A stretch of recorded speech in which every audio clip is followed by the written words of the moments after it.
அவர் ரட்சிக்கப்பட்ட பிறகு பேர் பவுல், ரட்சிக்கப்படாத முன்னுக்கு பேர் சவுல். அப்போ ரட்சிக்கப்படாத முன்னுக்கு சவுலாக இருந்தவர் எந்த ஊரை சார்ந்தவர்?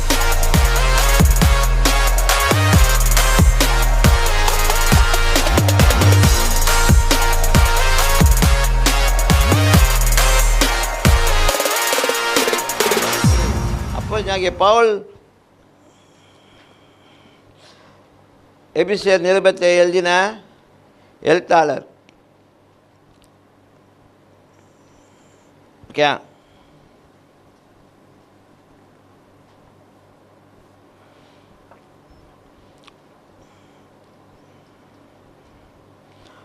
ஸோ போன வாரத்தில் அவருடைய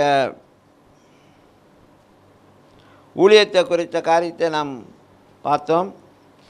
ஓகே, பிற்பாடு அவருடைய பிறப்பு, அவர் பிறந்த ஊர் என்னது?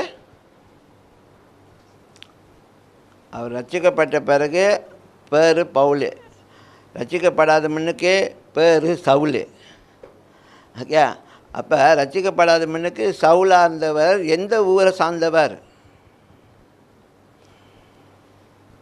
பவுலுடைய பிறப்பை பற்றி நான் பேசும்பொழுது நான் சொன்னேன் அவர் எந்த ஊரை சார்ந்தவர்னு.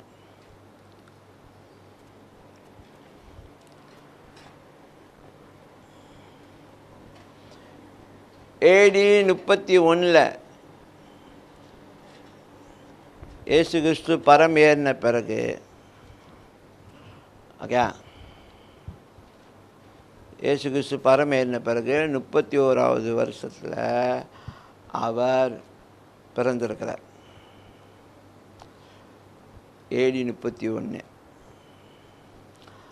அந்த AD 31 அவர் பிறக்கும்போது எந்த ஊரில் பிறந்தார்? ஓகே, தர்சஸ். ஓகே, அப்போ பவுல் தர்சஸ் என்ற ஊரில் பிறந்தார். அதனால் தான் சவுல், நீங்கள் பார்த்தீங்களா,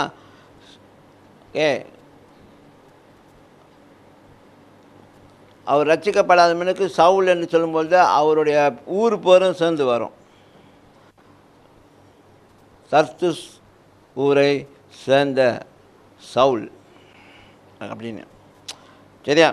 ஓகே, அவர் பிறந்தது நான் சொன்னேன்னா அவர் பிறந்தது தர்சஸில் பிறந்தார்.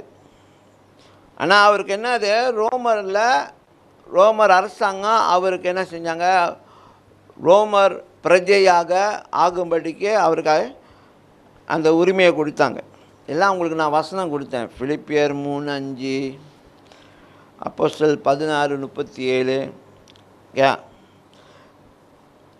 தர்சஸில் தான் அவர் கல்வியை பெற்றுக்கொண்டார். அங்கே தான் கிரேக்க மொழியை அவர் கற்றுக்கிட்டார். அவருடைய ஆசிரியர் பேர் என்னது? கமாலியா.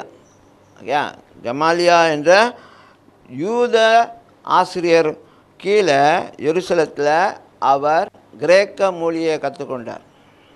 சரியா? ஓகே, ஸோ அது